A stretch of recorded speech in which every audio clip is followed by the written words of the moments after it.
पिछले वीडियो में हमने पढ़ा था व्यापार में सहायक क्रियाएं, मिडिलमैन के बारे में पढ़ा था, परिवहन ट्रांसपोर्टेशन एंड कम्युनिकेशन के बारे में पढ़ा था, वेयर हाउसेज के बारे में, इंश्योरेंस के बारे में, बैंकिंग के बारे में और एडवर्टाइजिंग के बारे में। क्योंकि ये व्यापार को चलाने में सबसे महत्वपूर्ण जो क्रियाएं होती हैं वो यही सारी की सारी क्रियाएं होती हैं। कोई भी व्यापार देख लो आप, चाहे छोटा व्यापार हो चाहे बहुत बड़ा व्यापार हो, आप इन चीज़ों को वहाँ पे पाएंगे ही पाएंगे। ठीक है, तो अभी हम जो हमारा टॉपिक रहा था वो था, इस चैप्टर का लास्ट टॉपिक है हमारा उद्योग, वाणिज्य और व्यापार में अंतर, difference among industry, commerce and trade. तो सबसे पहले देखते हैं कि हमें इसका अर्थ के बारे में पता होना चाहिए, या यूँ कहें कि एक्टिविटी के बारे में पता होना चाहिए। तो उद्योग में देखें तो उद्योग वस्तुओं तथा सेवाओं का उत्पादन होता है। इंडस्ट्री के बारे में हमने पहले भी पढ़ा था कि इंडस्ट्री में गुड्स और सर्विसेज को क्या किया जाता है, प्रोडक्शन की जाती है, बनाया जाता है, उत्पादन किया जाता है। और वाणिज्य में हम क्या करते हैं, वाणिज्य में अब हम वाणिज्य में भी हम इसमें दो चीज़ें लेंगे। एक जैसे वाणिज्य में ही हम ट्रेड और एड्स टू ट्रेड हम पढ़ते थे, लेकिन यहाँ पे हमने अंतर भी जानना है वाणिज्य और ट्रेड में। आप ये देखेंगे कि वाणिज्य में वस्तुओं और सेवाओं का वितरण आता है, distribution of goods and services. अच्छा, अब डिस्ट्रीब्यूशन में आपका ट्रेड भी आ जाता है, ठीक है, लेकिन हमने यहाँ पे अलग तरीके से समझना है। आप इस चीज़ को इस तरह के तरीके से समझ सकते हैं। इसके स्कोप के बारे में जब हम पढ़ेंगे तो आप समझ पाएंगे कि वाणिज्य के अंदर ही ट्रेड आता है। लेकिन अभी हमने सिर्फ इतना समझना है कि वाणिज्य में क्या होता है। वाणिज्य में जब वस्तुएं तैयार हो जाती हैं उसके बाद उसका डिस्ट्रीब्यूशन आता है, ठीक है, क्रय विक्रय के साथ वस्तुओं तथा सेवाओं का डिस्ट्रीब्यूशन। और वाणिज्य की बात करें, वाणिज्य की बात तो हमने कर ली। और व्यापार की बात करें, ट्रेड के बारे में, ट्रेड में हम देखेंगे सिर्फ और सिर्फ क्रय और विक्रय, वस्तुओं का तथा सेवाओं का क्रय विक्रय। दूसरे पॉइंट पे चलते हैं, कैपिटल रिक्वायरमेंट। जब भी हम कोई भी व्यवसाय करते हैं या हम देख सकते हैं कि वित्त की कितनी आवश्यकता उस जो कंटेंट है, जैसे इंडस्ट्री हमने कोई भी लगानी है या कॉमर्स करना है या ट्रेड करना है, तो उसमें हम देखेंगे कि कौन सी कितनी पैसे की आवश्यकता हमें रहेगी, पूंजी की आवश्यकता कितनी रहेगी। तो आप खुद सोचें कि एक इंडस्ट्री, नाम ही बड़ा लगता है कि इसमें तो इंडस्ट्री लगानी है जी। इंडस्ट्री लगानी है तो उसमें हमें पैसे की भी बहुत ज़्यादा ज़रूरत रहेगी, तो बड़ी मात्रा में कार्यशील व स्थायी पूंजी की ज़रूरत पड़ती है। अब ये कार्यशील पूंजी और स्थायी पूंजी क्या होता है, इसके बारे में भी हम आगे पढ़ेंगे, लेकिन मैं भी बता देता हूँ थोड़ा सा। स्थायी पूंजी वह होती है जिसमें जो हम कैपिटलाइजेशन करते हैं। जैसे हम बड़ी बड़ी मशीनरी लेते हैं, लैंड लेते हैं, प्लांट लेते हैं, ठीक है, जो हमारी फिक्स्ड एसेट्स के ऊपर हम पैसे को लगाते हैं, नाम है फिक्स्ड कैपिटल। ऐसी कैपिटल जो हम फिक्स्ड एसेट के ऊपर ही खर्च करते हैं। और वर्किंग कैपिटल आ गई आपकी डे टू डे वर्किंग, जो होता है आपका डे टू डे ऑपरेशंस जो होगा, व्यापार जो होगा, उसमें आप या डे टू डे आपका जो माल खरीदेंगे या कच्चा माल लाएंगे, उस पर जो खर्च होने वाली क्रिया पैसा है, उसको हम वर्किंग कैपिटल कहते हैं, ठीक है। तो वर्किंग कैपिटल और फिक्स्ड कैपिटल की ज़रूरत इंडस्ट्री में बहुत ज़्यादा होती है। जबकि वाणिज्य में, कॉमर्स में हम देखें कि कॉमर्स में तो हमने डिस्ट्रीब्यूशन ही करना है, जो वस्तुएं और सेवाएं बनी हैं तो डिस्ट्रीब्यूशन करना, तो उसकी अपेक्षा बहुत कम ज़रूरत पड़ती है। कम इन द सेंस कि आपके पास कोई व्हीकल होना चाहिए, तो उससे आप डिस्ट्रीब्यूशन करते हैं और कितनी कॉस्ट आती है वो सारी की सारी आप देखेंगे। स्थायी पूंजी की कम आवश्यकता, कॉमर्स में स्थायी पूंजी की तो बहुत कम आवश्यकता रहेगी, क्योंकि आप मान लो आपने ट्रांसपोर्टेशन भी करना है या ट्रांसपोर्टेशन का जो ऐसा व्हीकल है वो भी लेना है, तो आपके लिए बहुत कम, मतलब as a comparison to industry आपको बहुत कम ज़रूरत पड़ेगी स्थायी पूंजी की। और कार्यशील पूंजी की अधिक आवश्यकता पड़ती है, ठीक है, क्योंकि आपने डे टू डे आपका जो डिस्ट्रीब्यूशन है वो तो आपको घूम के जाना पड़ेगा, डिस्ट्रीब्यूशन करने के लिए एक स्थान से दूसरे स्थान तक जाना पड़ेगा, तो उसमें कार्यशील पूंजी में ज़्यादा आवश्यकता रहती है। और व्यापार की बात करें, स्थायी स्थायी पूंजी की कम जरूरत होती है व्यापार में भी, और कार्यशील पूंजी की मात्रा व्यापार की प्रगति पर निर्भर करती है, व्यापार किस लेवल का है, ठीक है, व्यापार का नेचर जो है, नेचर ऑफ ट्रेड कैसा है, तो उस लेवल पर आप पूंजी की आवश्यकता पड़ती है, कार्यशील पूंजी की आवश्यकता पड़ती है। तीसरा पॉइंट आता है स्कोप, क्षेत्र।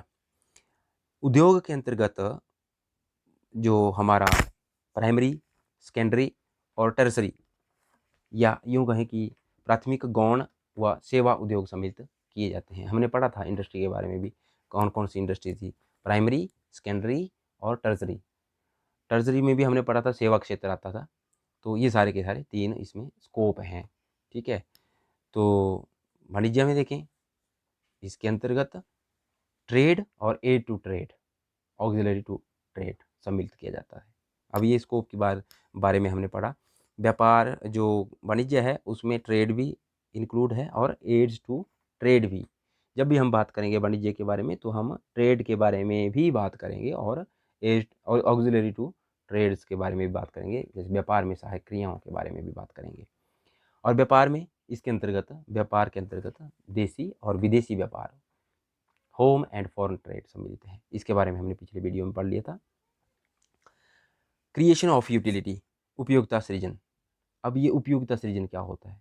देखिए, जो उद्योग है इसके अंतर्गत रूप उपयोगिता का सृजन होता है, मतलब हम प्रोडक्ट बनाते हैं। इसका मतलब हुआ यूटिलिटी क्या, कि हम उसमें हम एक रूप देते हैं, कोई ना कोई प्रोडक्ट जो हम बना रहे हैं वो शेप देते हैं, किसी भी कच्चे माल को पक्के माल में परिवर्तन करते हैं, परिवर्तित करते हैं, ठीक है। उद्योगों में आपने देखा तो है कि हमने जो उद्योगों के बारे में पढ़ा था, जेनेटिक उद्योग, उसमें प्राइमरी इंडस्ट्री में पढ़ा था, है ना। तो एक्सट्रैक्टिव इंडस्ट्रीज़, इन सारी चीज़ों के बारे में जब हमने पढ़ा था तो वहाँ पे हम कच्चे माल को पक्के माल में परिवर्तित करते हैं और एक यूजेबल प्रोडक्ट तैयार करते हैं इंडस्ट्री में, ठीक है। तो ये आ गया यूटिलिटी। क्या यूटिलिटी क्या है इसकी, क्रिएशन ऑफ यूटिलिटी क्या है, उस वहाँ पे काम क्या हो रहा है।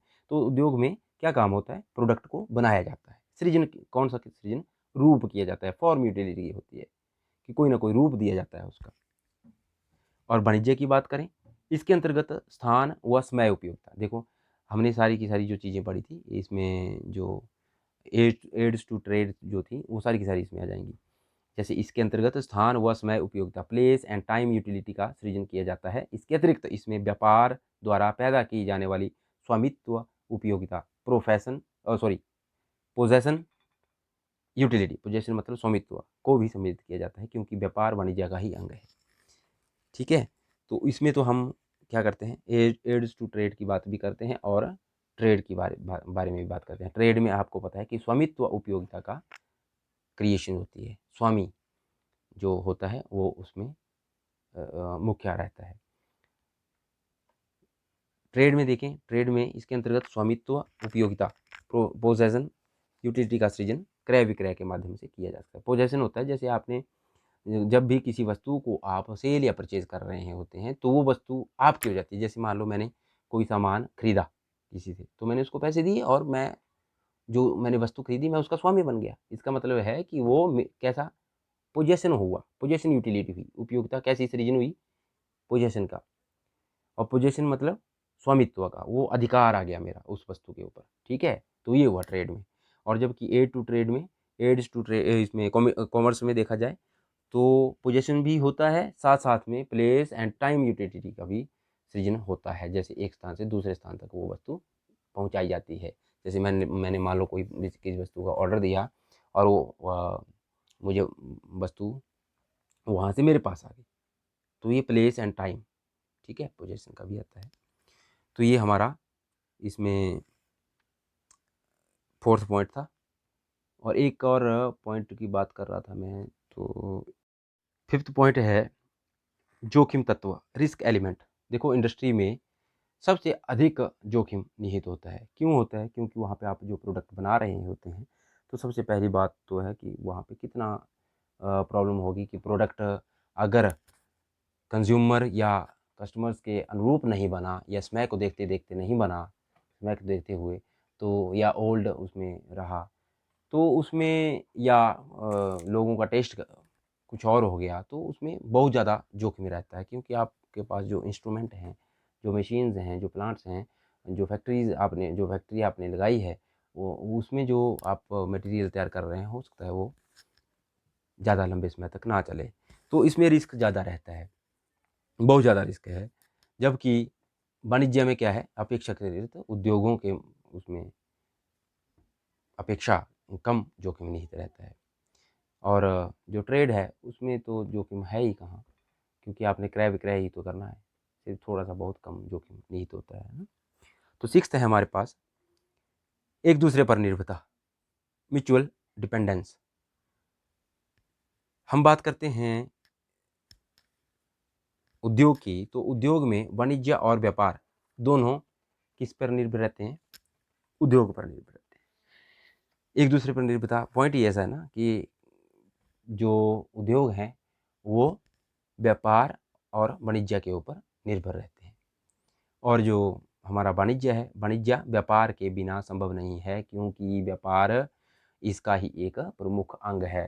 ठीक है, और अगर व्यापार की बात करें तो व्यापार के अभाव में वाणिज्य एवं उद्योग का कोई औचित्य शेष नहीं रह जाता। देखो एक दूसरे के ऊपर निर्भरता इनकी बहुत ज़्यादा है, क्योंकि व्यापार भी तभी हो पाएगा जब उद्योग होगा। उद्योग में कोई ना कोई प्रोडक्ट बनेगा, और प्रोडक्ट भी बनेगा और उसके बाद उसको आना जाना एक स्थान से दूसरे स्थान, जैसे जो वाणिज्य हैं वो कॉमर्स मतलब कि जो हमारी एड्स टू ट्रेड हैं वो भी सारी तभी हो पाएंगी जब उद्योग भी होगा। तो हम ये कह सकते हैं कि जो इनकी निर्भरता है वो एक दूसरे के ऊपर बहुत पूरी तरह निर्भर है। तो आइए अब थोड़ा सा हम इसमें होमवर्क पे देख लेते हैं। Home assignment, meaning of aids to trade, difference among industry, commerce and trade, इनके बारे में हमने पढ़ा, और ये होमवर्क भी है आपको, तो आपने अपने शब्दों में इसको लिखना है। तो आइए थोड़े से कुछ क्वेश्चंस हम देख लेते हैं। अपने कमेंट बॉक्स में आपने मुझे रिप्लाई करना है। जैसे क्वेश्चंस मैं पूछूंगा आपसे तो उसका आंसर आपने देना है। मैं 4 ऑप्शन दूंगा आपको, उससे आपकी थोड़ी पकड़ भी ठीक हो जाती है कि है ना। जैसे क्वेश्चन है, व्यवसाय किसको मिलाकर बनता है? पहला ऑप्शन है उद्योग प्लस वाणिज्य, दूसरा है उद्योग प्लस व्यापार, तीसरा है व्यापार प्लस वाणिज्य, और चौथा है व्यापार प्लस व्यापार में सहायक क्रियाएं। तो आपने कमेंट बॉक्स में फर्स्ट लिखना है, तो फर्स्ट में आपने देखना है, उसमें मुझे आंसर लिख देना है कि ये आंसर है। एक और है, तीन या 4 क्वेश्चन दूंगा मैं आपको। निम्न में से कौन से व्यापार की सहायक क्रियाओं की श्रेणी में नहीं आते हैं? खनन, ए पॉइंट है, बी बीमा, सी संग्रहण, डी यातायात। इसमें से बताना है आपने कि कौन सा व्यापार की सहायक क्रिया नहीं है।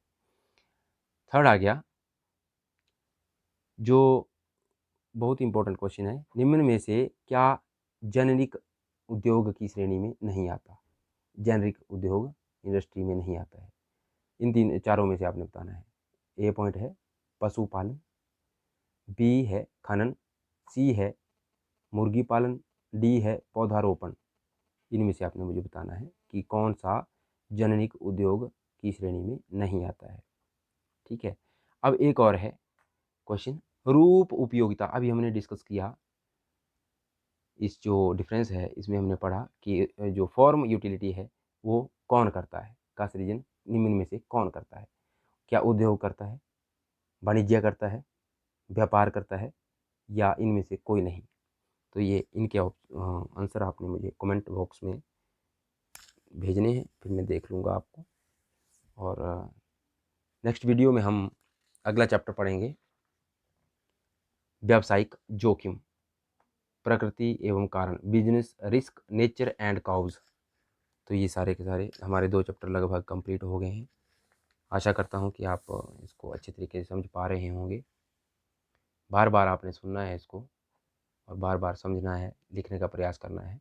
ठीक है, थैंक यू वेरी मच।